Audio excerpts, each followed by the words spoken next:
Omuvubuka Okero Christopher agambibwa okugajambula abaana bana ku ssomero lya RA Childhood Development Center eggaba yeewunyisizza kkooti bwe yeewaddeko obujulizi ne ku nsonga ze batamubuuzizza.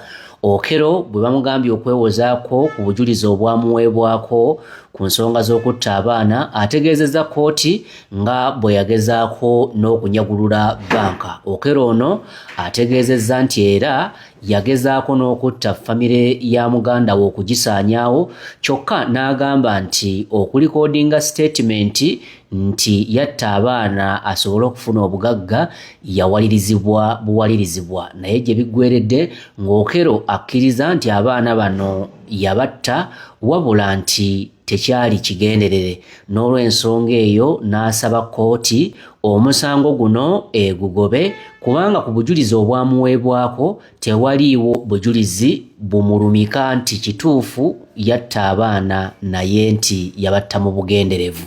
My Lord, court shouldn't. What? Yeah, court should not honor the charges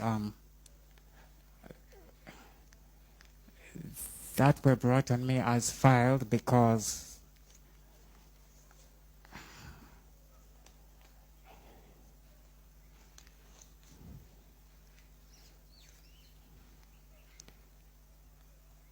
my Lord,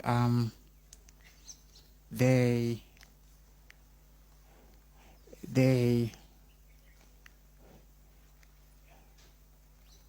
didn't make and support a good, strong argument that I was deliberate. They didn't make an argument, my Lord, that I was deliberate, and they didn't support. They didn't support the argument enough, my Lord. And so, my Lord, defense contends that our prayer should be granted that the charges as filed should be dropped, my Lord.